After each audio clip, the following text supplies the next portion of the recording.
Good afternoon, everybody. My name is Corey Rosen, and you are listening to the Story Podcast. Today, I have a super awesome guest, Mr. Grant Bryan.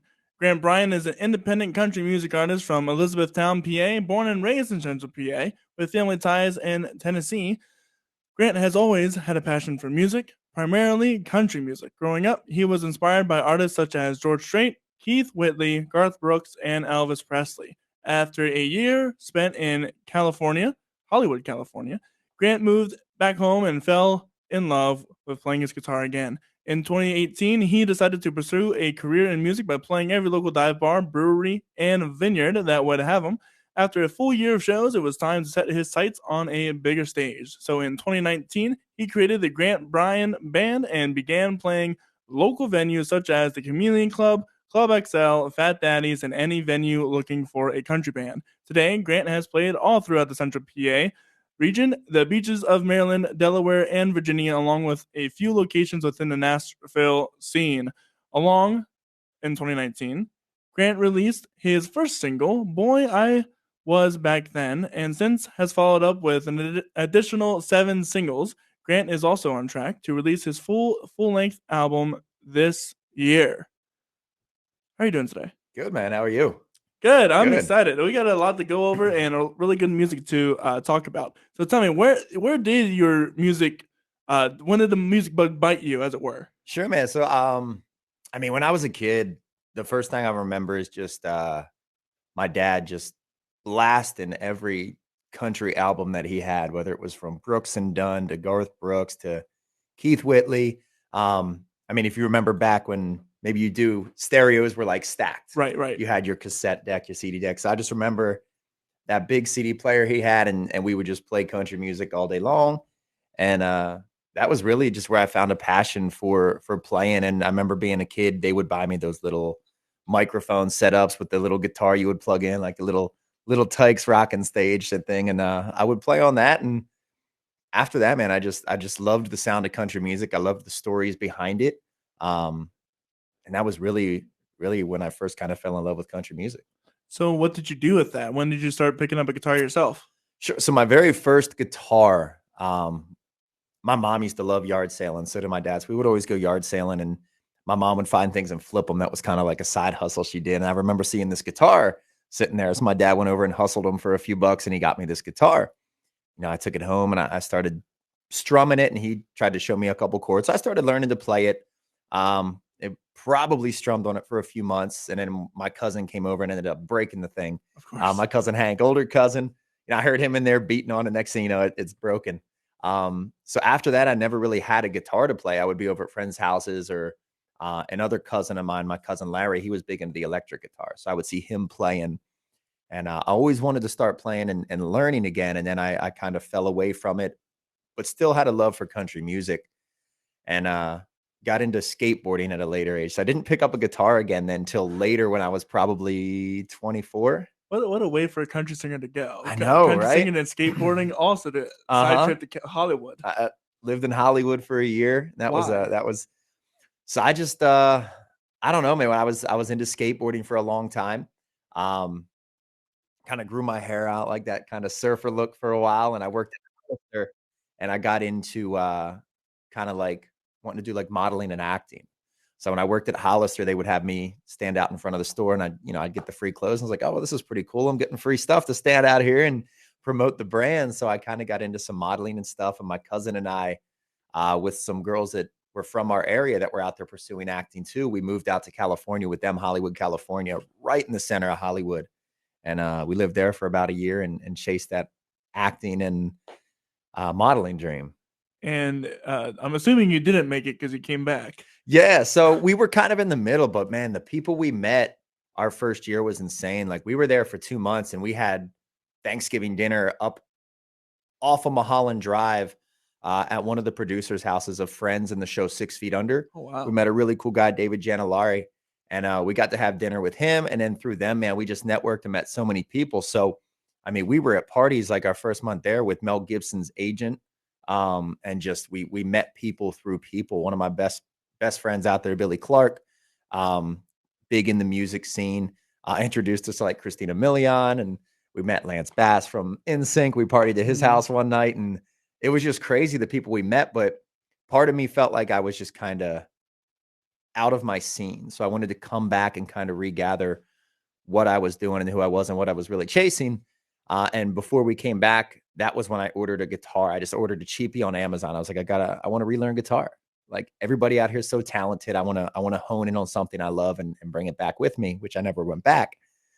But I started learning guitar as soon as I got back from Hollywood, California. And like I said, cheap little Amazon guitar, little black guitar. I still have it. And I was just playing all day long, man, just learning chords, learning songs. And then I just from there ran with it. And so clearly this wasn't like a full-time thing for you. You wanted more of a part-time thing. So when did this become, I assume you were writing songs all throughout this time period. Mm-hmm. Yeah, I was always writing. My senior year of high school is really, I kind of fell back in love with writing. My guidance counselor at the time threw me kind of headfirst into a creative writing class. I kind of fell out of wanting to perform well in school. I was like, I wasn't into it. I was into my skating. I was just into doing what I was doing. I didn't like what was happening in school. And, I kind of fell away from actually trying. So he was like, I'm going to throw you into this course. I think you'll like it. I was like, dude, writing's not for me. It's not my thing. I just want to skate. I want to do what I want to do.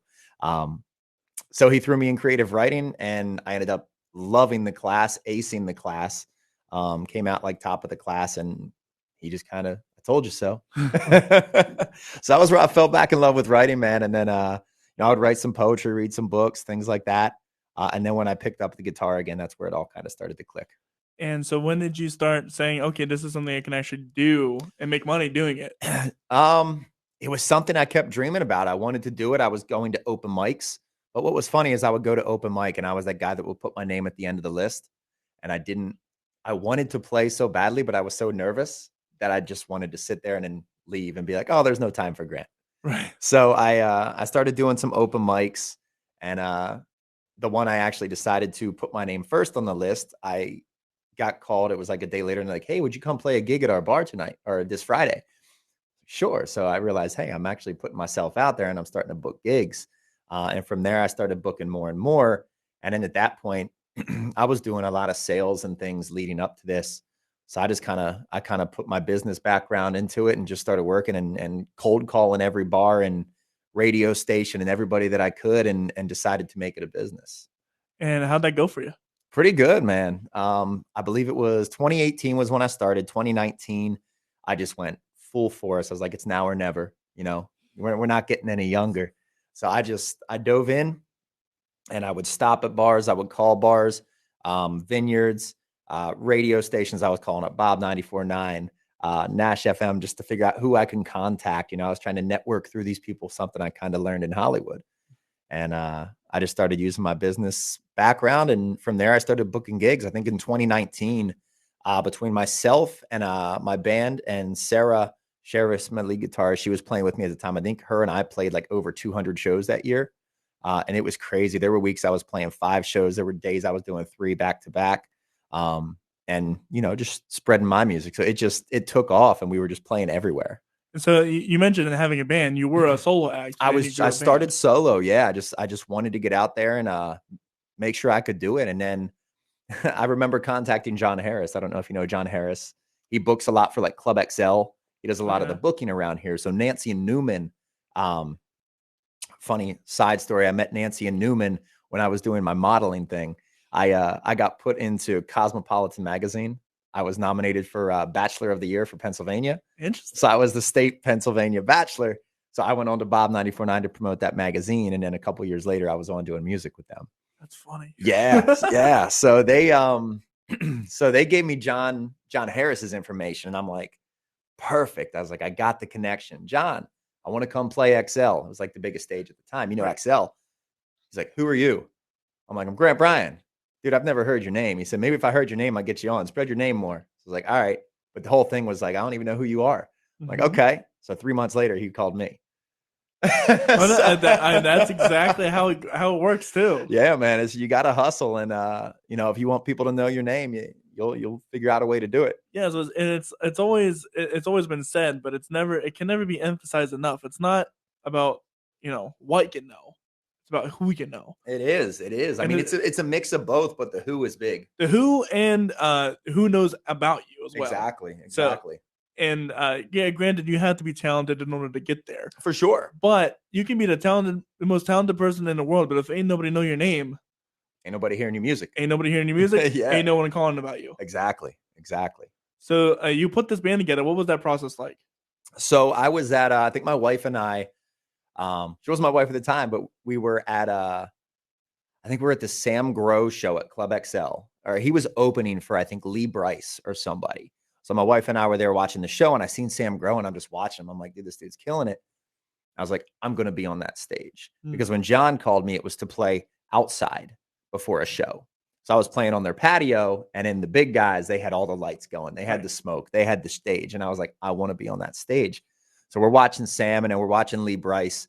So I just pull out my phone. I think I was like 3 beers in. And I was like, starting a band. I need a bass player, drummer, and a guitarist. Who's in? And then I started getting people messaging me. And so I put together a band and then started promoting myself as a band. And we made it from, and we were playing little shows at like hotels that wanted bands. That was my very first band gig. And I'm like, oh yeah, we've been playing for years. We'll come play for you. So we had 2 speakers, man. We went and we played. And I mean, from there, we ended up booking the Chameleon Club. We played XL, and then we just started moving. So what was it like for you when, the big thing happened in 2020 and everything shut down? Oh my gosh. It was like hitting a brick wall. I felt like I was driving at 100 miles an hour and just came to a dead stop because like I said, 19, we played over 200 shows. And then I think the last show we opened up for, what was the band? It was at HMAC, but it was a big name band. And it was a great show. So like momentum was still going. And all of a sudden we just hit that wall. So it was kind of painful in a way, just because I didn't know what to do. Like mentally, I was going crazy. I'm like, I need to be playing shows. So I got myself some studio gear and I started writing again a little more. I just kind of dove into that. So tell me a little bit how your songwriting process has grown, changed, or evolved since you first started.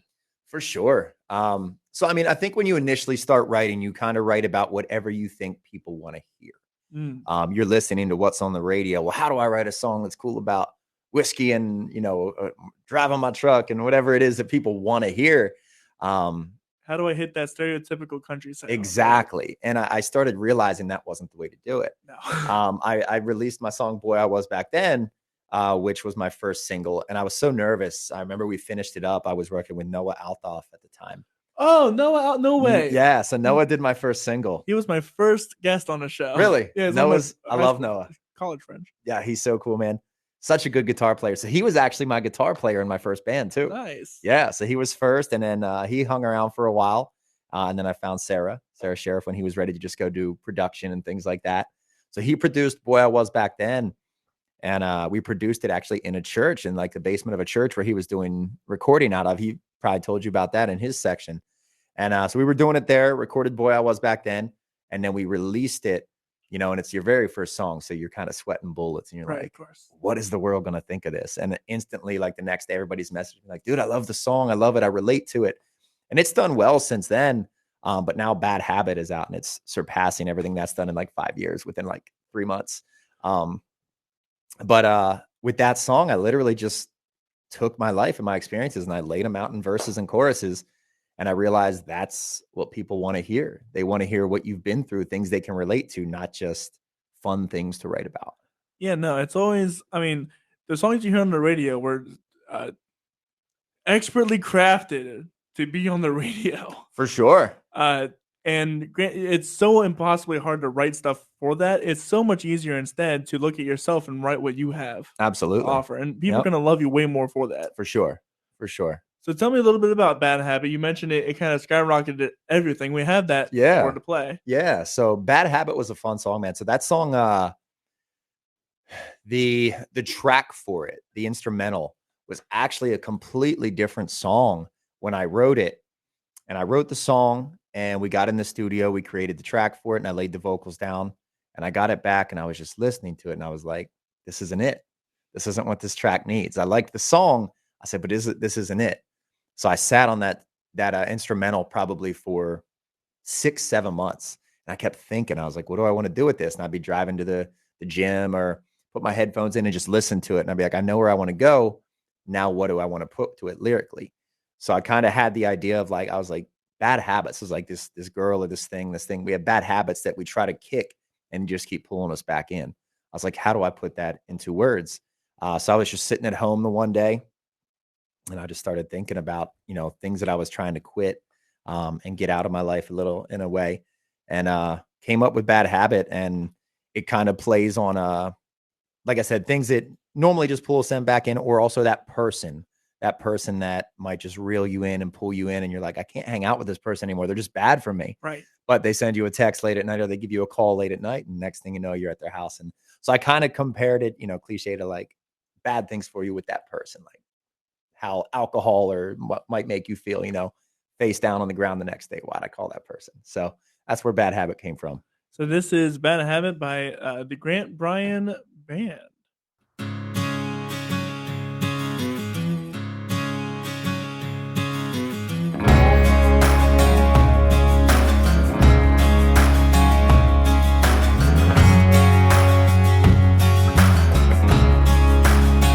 Just like that black labeled bottle that I can't put down, just like that cloud of smoke pouring from my mouth, got me driving way too fast across town to get me one more hit.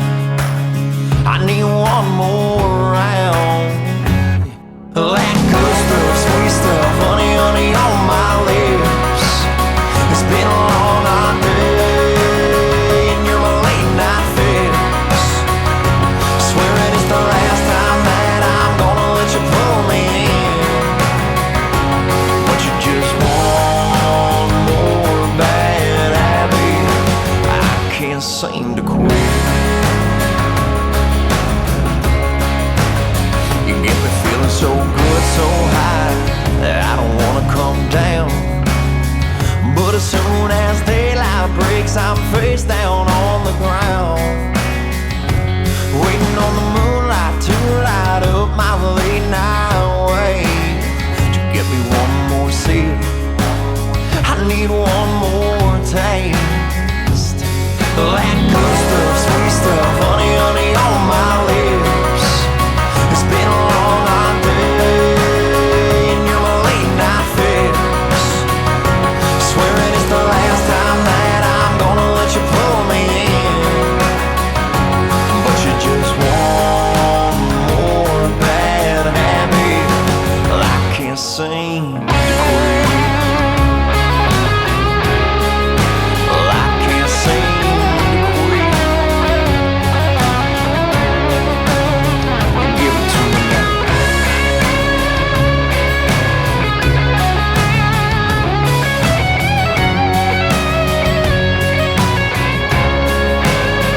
You got me singing yes, baby, yes, but I wanna say no. You got me roped and tied, and I just can't let go. That good stuff, sweet stuff, honey, honey on my lips. It's been a long, hard day, and you're my late night fix. I'm swearing it's the last time that I'm gonna let you pull me in, but you just want more bad habit that I can't seem to quit. I can't seem to quit.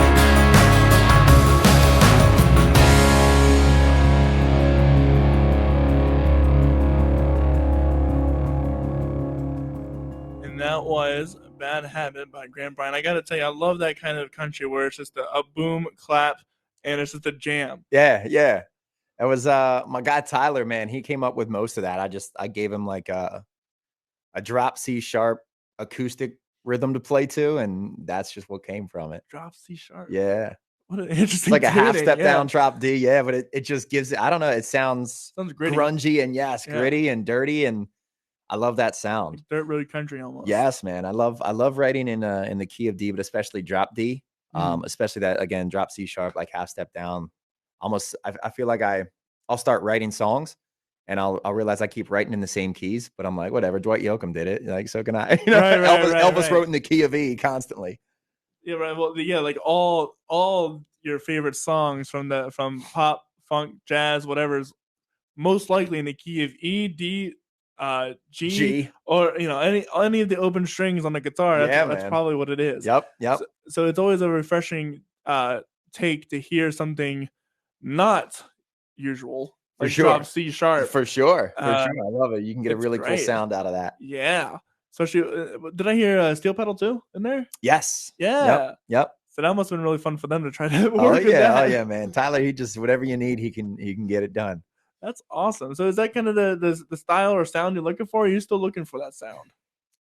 I love that sound. So I mean, everything I've been doing right now, everything's a little bit different, honestly. So like Gunning Them Down kind of has a little more bluesy, rocky feel to it.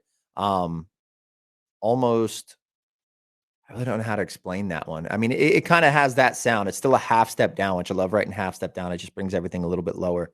But yeah, I may kind of gear more towards that Bad Habit sound as I continue. I feel like that's kind of where I sit comfortably. I've always aspired to write a song with that kind of sound. Yeah. It's just always whenever like, your Carrie Underwood or your Blake Sheltons or whenever like it comes on the radio, you just, okay, this is it. I'm in a truck. I'm riding with my windows down. It's summertime. Exactly. And I'm jamming out to this country song. Yep. So tell me a little bit about Gunning Them Down. Yeah. So Gunning Them Down, it was kind of, what's the one song I'm trying to think of that it was kind of like my version of that. Anyways, it's just one of those songs which is kind of about just kind of the life I've been through right now, just chasing dreams and kind of living a little wild and reckless, especially through my 20s up until I hit about 30, started slowing down a little bit and settling down and sitting back into things. But I just felt like I was constantly on the move, on the run, chasing the next dream, chasing the next part of the dream. It didn't matter what it was, writing the next song or just playing the next bar. Even now, I get a song done. I'm like, all right, what's next? I'm just in love with the next one. You know what I mean? Right. So it was kind of one of those songs that's just, what's next for me and living that wild kind of dream chasing life is kind of what that was about. And I kind of tied it into more music, just running from town to town, playing show to show. So this is Gunning Them Down by Garth Bryan.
Gunning Them Down by Grant Bryan. And we kind of mentioned alluded to that one of the dreams you're chasing down now is your first full-length album. Yes. So tell me a little bit about that, about the process for that.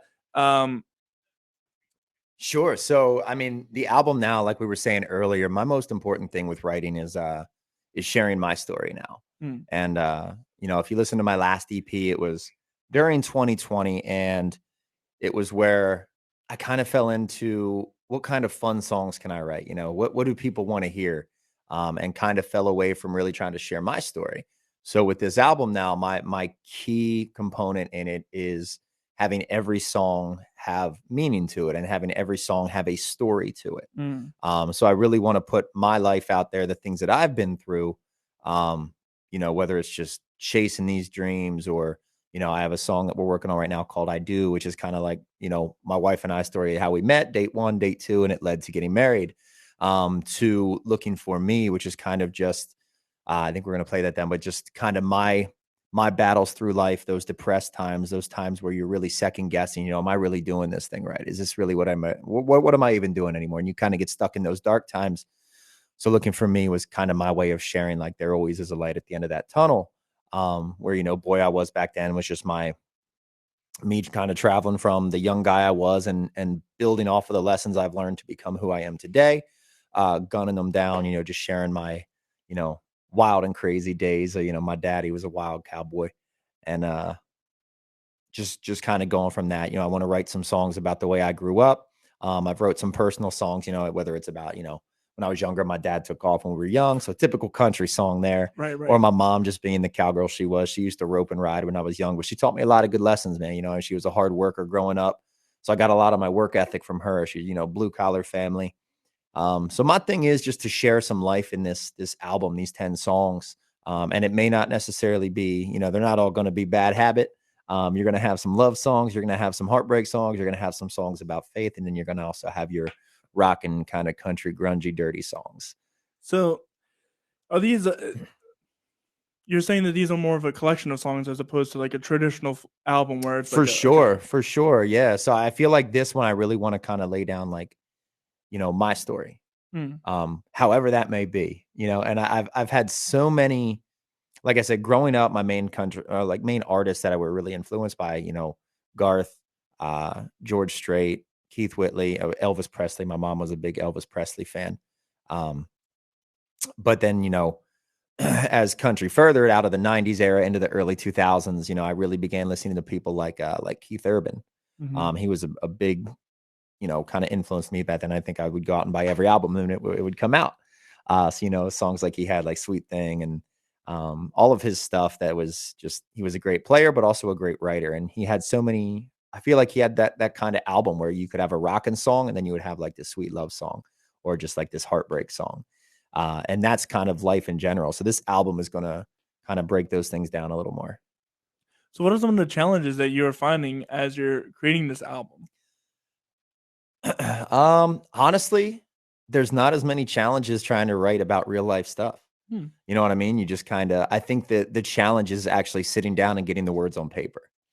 How do I want to share this story? What's going to make it stand out? What's going to make people envision what I'm trying to tell them? What's the best way? Exactly. How do I share this? Yes. Yeah. So just getting those words on paper and then, finding the rhythm, but it's just a lot of it's kind of been flowing since I've been really trying to like dig into where I've come from to where I am now. That's awesome. Well, we're going to take a listen to Looking for Me. This is just a mix.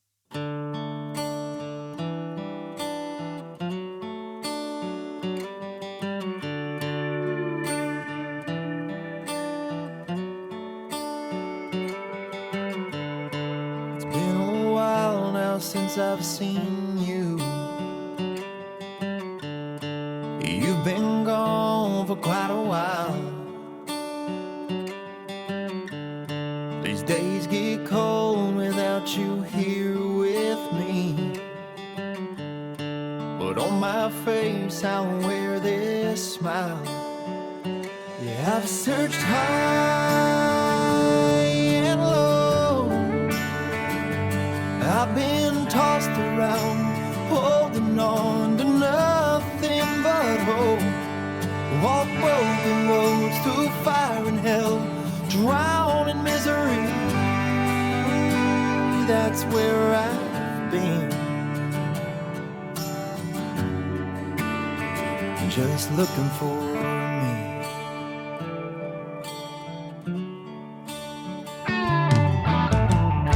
Consumed by the dark, trying to find the light.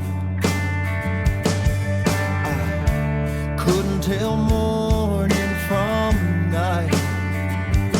I was falling downhill like a rolling stone, just a long lost soul trying to get back home. Yeah, I've searched high and low. I've been tossed around, holding on to nothing but hope. Walked both the roads through fire and hell, drowned in misery. That's where I've been. Just looking for me. Oh, looking for me.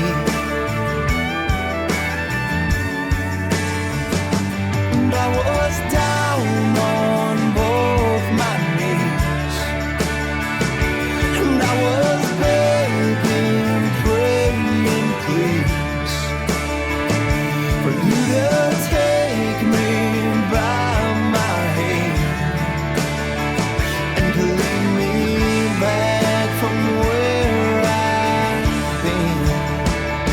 'Cause I've searched high and low. I've been tossed around, holding on to nothing but hope. Walked both the roads through fire and hell, drowned in misery.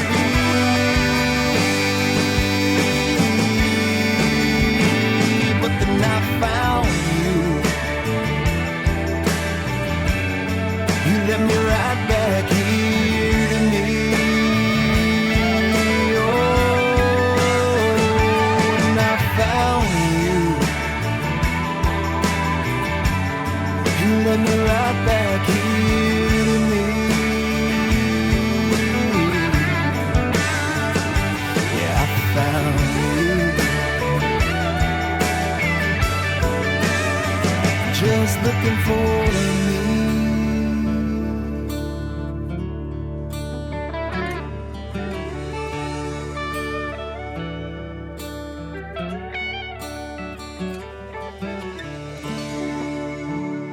And that was Looking for Me. And that drops this Friday. Yeah. When does your rest of your album drop? The goal is September. So September. I'm looking to do a single every month until September, and then we'll drop the final album in September.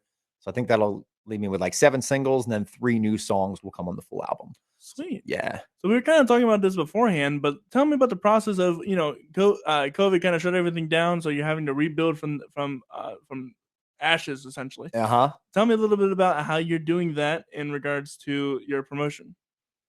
Sure. As far as like promoting the album or Promoting your music yourself. Sure. So, I mean, as far as that goes, it was kind of, taking that step back and doing like the hard business work again. You got to sit down, you got to cold call the bars, email the bars. There's a lot of bars that, some of them shut down that aren't open anymore that we used to play. New ones have opened up. So it's just kind of putting that groundwork back in. Last year was really cool. Last year was a lot of just referrals to me. Like I didn't make a single call. Now this year I tried to slow it down a little bit in the beginning just to dial in more on the album, my writing, and my promoting. So I've been trying to use a lot of the social media platforms a little bit more, YouTube, TikTok, Instagram, and get more into creating content. So I've been doing, every release now I'll do a lyric video, which you can go to YouTube and you can see, and it's just the lyrics change and they go with the song. So you can see the lyrics to the music. I want to start doing an acoustic version for every song and then like a story behind the song. Let people know where the song came from. Maybe they can relate to that story. And that's how I'm doing my promoting now. And that seems to be working pretty good. TikTok is great. Bad Habit, when it released, I got this notification and it was like, the person was Twanger of the Day. So he takes country songs that he thinks releases, but he's got like hundreds of thousands of followers. And I got this notification. I was tagged in a video, and it was this dude, and he's like, "These are some country songs that just released. You gotta hear." And I'm like, "Okay." So I'm looking, and then he has my song in there, and that helped. You know what I mean? So networking, connecting, going to these people's TikTok pages and just liking their stuff and messaging and things like that, that's going to draw them to you. So that's how I've been trying to do a lot of my stuff now, just that groundwork of networking and creating content. So what are you excited for this coming year? You got a lot of shows, or I know you Yeah. said you were kind of working on your album, but Yeah. So working on the album is my favorite thing, man. Like when we get a new song, and you know, my producer, he just sent me a vocal comp for the new one we were working on Friday. So that's always exciting. But this year we're playing a lot more like fairs and a few bigger stages. So we're playing the Elizabethtown Fair, which is a pretty big fair, and that's my hometown.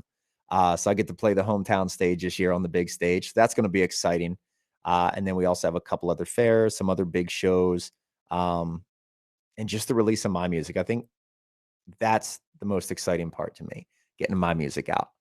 The playing is fun, performing is fun, but I really want to be more of like a what's the word I'm looking for? An original artist. So I don't want to be out there playing 3 hours of covers. I'd rather be out there playing, 2 hours of my music and then an hour of, covers people might enjoy that get them dancing a little bit to pull them in. But I want to share my music. So really dialing that in this year is exciting to me. So where are you on that track of being able to be an original artist as opposed to a cover artist with some originals in? Sure. So once we get all 10 songs done for the album, that'll put me at 17 originals. And then I also have some others that won't be recorded quite yet, but we're going to keep moving, and a new song every month. And then as soon as this album's done, I'll be working on the next one. So I'm thinking by next summer, we should at least have 2 full sets of my own music. Nice. Yeah. So what do you do in the meantime? Surely you're doing shows sporadically. Yeah. So we're doing shows almost getting, as towards summer. Like I said, I slowed down beginning of the month to dial in on my stuff. So I was doing maybe a show every other weekend, or usually 2. I would skip a weekend to focus on my stuff, get in the studio. But now it's going to be back to every weekend. So I'll be playing a lot of shows out, singing my songs, promoting my music, and then I'll be singing the Elvis and the Dwight Yoakam and the Garth Brooks, on top of that, the other stuff people want to hear, and just doing the promoting for my stuff. So yeah, I'll be playing out a lot this year. Like I said, the fairs, more breweries. We'll be up at Allenbury next month, doing a lot of private parties. Those are always fun. People, they see you out and they're like, "Hey, would you play a graduation party or a birthday party?" Allenbury is a great spot. I heard. Sure. I heard. So going on to the questions I like to ask all my guests. Here's a question for you. Where do you think the country, the genre, where do you see it going? Where do you want to push it to with your music? Sure. So, I mean, it's where I see it going, man. I would love to, one of my overall goals, and it's been for a long time, I've gone to concerts here, is to play the Giant Center. I would love to be an artist playing my music in the Giant Center. So that's a big goal of mine. Other than that, I'd love to see, releasing a song and having it get out on Spotify, iTunes, and within that first week, seeing a couple 100,000 streams. Not necessarily for the money, just to know people are hearing the music. And so you don't make money off those platforms anyway. Oh man, it's so hard. It's so hard. You need like millions of streams. You'll check your DistroKid account. You release a new song and you got a couple bucks dropping in. And you're like, I'm almost able to pay for the next song. Right. Yeah. So you're hardly making money on that. But yeah, man, I want to do what people like. You see like Ryan Upchurch. I'm not sure if you're familiar with him. He's a country artist, but he's a wild dude. But he's just one of them independent artists that did it all on his own. And that's my overall goal. I love business. I love sales. I love marketing.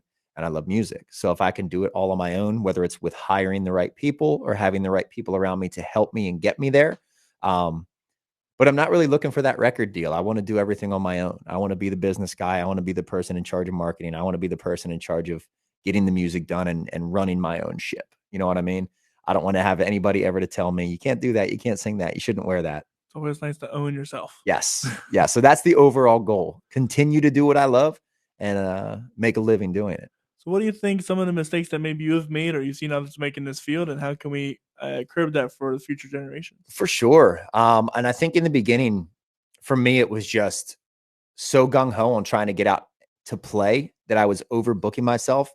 Now, if your goal is to just sing covers and to play bars, local bars, and be a cover band, that's awesome. But if your goal is to be an independent artist and really sing your songs and share your story, I'd say don't get so wrapped up in playing the music out live right away. You know, you really got to dial in on your craft and the art that you're trying to display, because that'll get put on the back burner if the only thing you're doing is playing show after show after show and you burn yourself out. Not only that, but even if you want to become an original songwriter, don't forget, in order to be a good songwriter, you have to have good experiences to write about. Exactly. So don't forget. So I see a lot experience life. Yeah. A lot of young artists want to get right into singer-songwriting, and they're wondering why their songs aren't so good. It's because, well, you're young and you haven't had a lot of life to live with. Your experience is a pen and paper right now. Yeah, exactly. Yeah, right. Or a computer or a phone. Or whatever you heard on the radio. Yes. It's okay. It takes a while to get, and I'm not telling you not to write when you're young. Mm-hmm. Just don't think it's going to be, as honed in as when you grow older and you come back to those things and you're going to find, oh, wow. I mean, that happens for every artist. You hate your first songs, right? Dude, I still get vocal comps, and there's times where I'm like, it's your voice. So it always throws you for a loop. But one of the other things too that I've been learning over time, especially for new artists coming up, is like, don't try to sound like somebody else. And I know that's cliche. Everybody says that, but don't try to be the next, Taylor Swift. And a lot of people, when they hear their songs, like, well, I don't sound like Taylor. I don't sound like Carrie Underwood. Doesn't matter. It's a good thing. Just make sure that your pitch is good, but let your voice be its own thing, because everybody has their own voice. Don't try to sound like somebody else. Be okay with what you sound like and perfect that. Taylor Swift didn't get big trying to sound like someone else. She got big for being Taylor Swift. Yes. Yeah, she had her own sound. And when you listen to those that are on the radio, like Blake Shelton don't sound like George Strait, don't sound like Garth Brooks, don't sound like Brooks and Dunn. They all have their own sound. Yeah. And that's the thing you need to be okay with and dial in on and really perfect. Is perfect you, not trying to perfect being like somebody else. So have you perfected your sound yet, or is that something it's still getting there? And I think it's on the way now. And I'm figuring it out more and more with every release. I'm figuring out where I can go vocally, where I can push, how to get that high note out. You know what I mean? And where my sound is, and just really getting comfortable kind of in my own skin and within my voice and finding that voice. So the more I do it, the more comfortable I get with it, the more comfortable I get with hearing my voice back, but it still never gets normal. Even like there was an interview with Seth MacFarlane. He's like, dude, even when I hear my voice on these shows, he's like, I got to pretend I'm somebody else listening to me, or I cringe. And so I'll do that sometimes. I'll be getting a demo back and I'll be like, all right, let's listen to this new Eric Church album. And I'll pretend it's like Eric Church. You know what I mean? That way I'm not, oh man, that's terrible. That's so interesting. And you hear it differently when you pretend it's somebody else. I'll have to do that with my stuff. Yeah, man. Because never thought about it. Yeah, Seth MacFarlane laid out some good advice there. And well, as he should, he voices all the characters for on sure. All he's amazing. That would drive someone mad. Oh yeah. So, what is one of the most? Here's a question I like to ask all my guests. What is one of the most funniest or worst things that ever happened to you on a gig? Funniest or worst things that ever happened on a gig? I don't know. That's a good one. I really got to think back. We've played so many shows. I don't know. Nothing popping straight to your head? I mean, I think recently I've been in this trend of leaving my zipper down. My wife's always like, babe, your zipper's down. I'm like, oh, damn. So I remember I was sitting there one time and I'm playing. I looked down, my zipper's down. So I pulled my guitar. I had to zip it up quick and spin back and keep playing. I was like, hopefully nobody saw that. But other than that, I don't think I've really had any like real embarrassing moments that I can think of anyways. Not yet. Not yet. I mean, there have been a couple like bad vocal performances where you're just so into it. Like, I don't know if you've seen the clips going around of Bailey Zimmerman where he's like screaming into the mic and dude got roasted for it. But, you have them performances where you think you're killing it and then you hear it back and you're like, ooh. Yeah, that's some tape we got to go over and fix some parts. But nothing real bad that I could think of. So tell me then, we have, you're a Christian. We kind of talked about this beforehand. What is one of the times that you feel most in tune with God? Honestly, man, for me, it's just kind of my quiet times, or even sometimes in the morning, I drive and I just like to talk, like talk to God and, ask for the things that I'm looking for in life and thank him for the things that I've received in life. And, even just sitting at home, sometimes I read and then I'll just kind of get down and pray and then kind of go into like a meditation. And those are the times I feel most.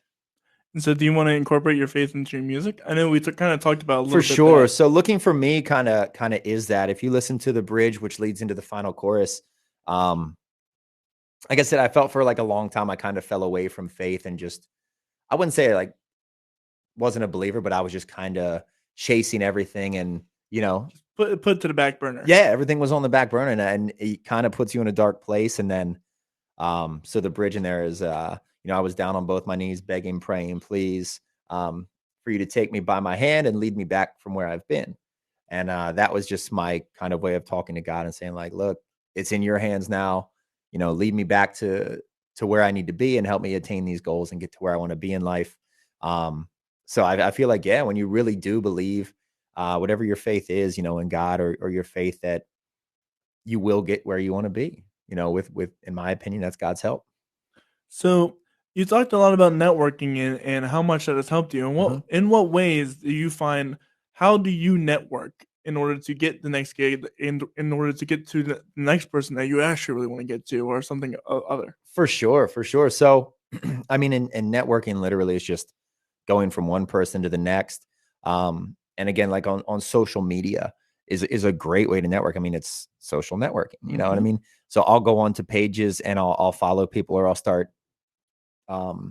leaving comments or leaving comments. I'll even message, like I'll literally like people that'll probably never hear my music unless I meet them in person, but like I'll literally send my music to people that are stars right now and be like, hey, just drop the song, check it out.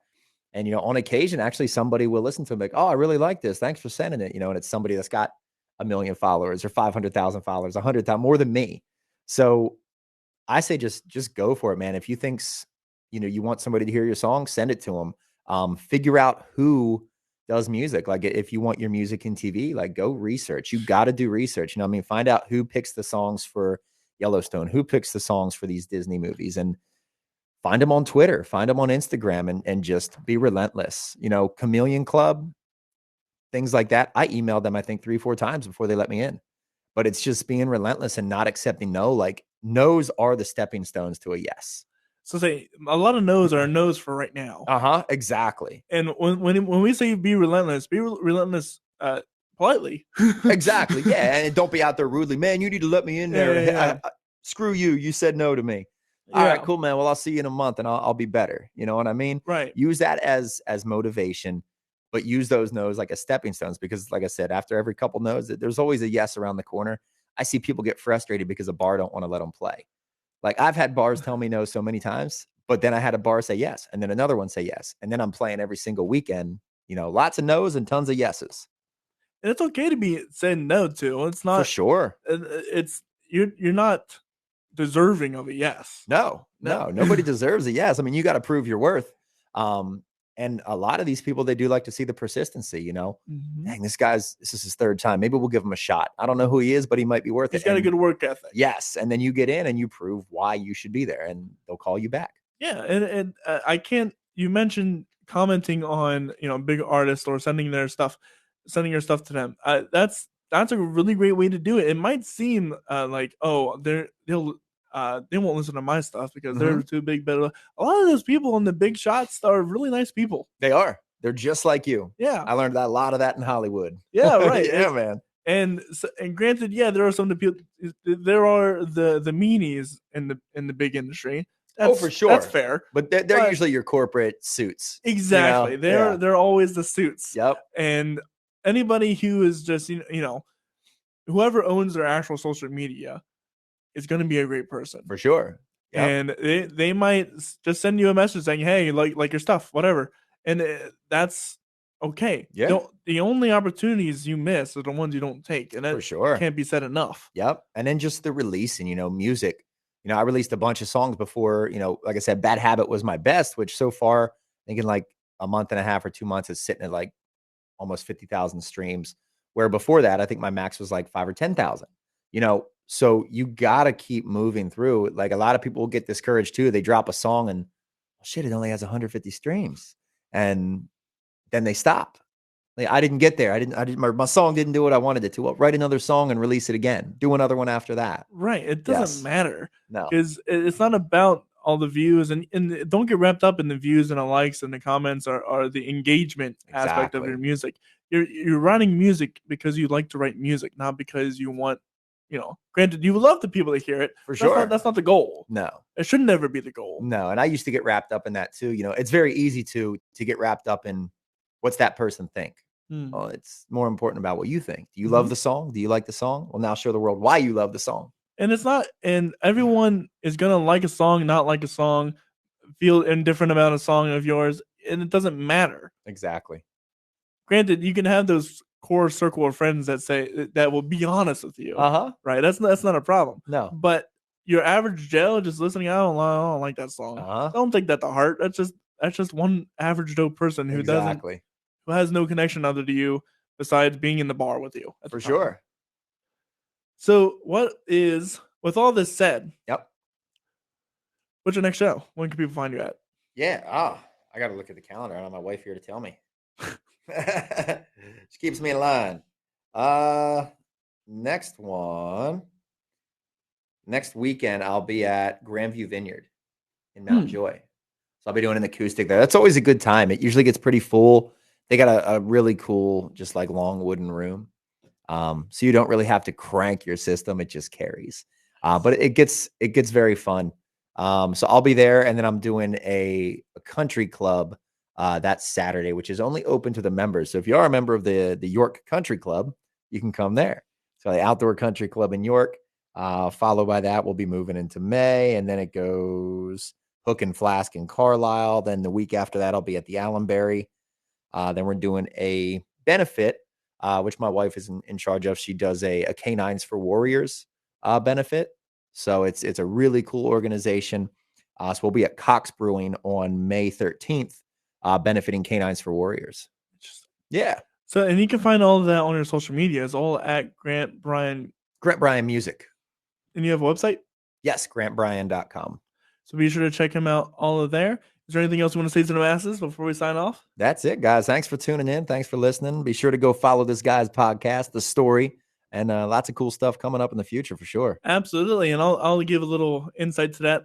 My name is Corey Rosen. This is The Story Podcast. You can find all of our stuff over at CoreyRosenProductions.com. That's CORYROSEN Productions.com. We have some incredible guests coming up this week. We have not only Grant Bryan, but tomorrow we have Jessica Smucker. She is a singer-songwriter from the area who does singer-songwriter rounds at Zootropolis, and she has a vast wealth of her own music that she would like to share with us. And this Friday, we got Javier from the Heads or Tails Experience, a great local funk, rock, jazz, blues band. They were nominated for a CPMA just last month. So it was great meeting them there, and we're going to have a great conversation about that here. The 23rd, that's next Sunday, will be our very own little award show, the Story Awards, where we like to give recognition to the artists in the area. Just a little fun shindig where people can get together, network, and we're going to be having a jam session afterwards. So that'll be a lot of fun. And that will be at 4:00 over at Switchboard Studios, which is above the Columbia Kettleworks over at Columbia, PA. So be sure to come out to that. And then that'll be all for that'll be all I'll tell you for now. Otherwise, we have our singer-songwriter round starting up. Our own singer, we're calling it the Songwriter Studio. It's where we grab 3 or 4 other artists in the area, sit them here, and we're creating a song live within an hour, ready to send off to a studio where we can actually record, produce, and release it. And that is starting up May 1st with some great friends of mine. So I'm really excited to get that underway. Otherwise, we are starting re-ramping up our productions on the single reviews and the album reviews, where we take random albums or singles from the area. Granted, you have to submit those so that way we know they exist. And we go over them with a fellow artist in the area, just giving you some pointers, our feedback, constructive criticism. The points don't matter, but it's always great to get new artists a chance to have their music heard and a little bit of critique here and there. So if you would be interested in that, go over to CoreyRosenProductions.com. You can sign up for all of our services there. With all that said, I hope you guys have a wonderful rest of your day, and we will see you guys later. Bye.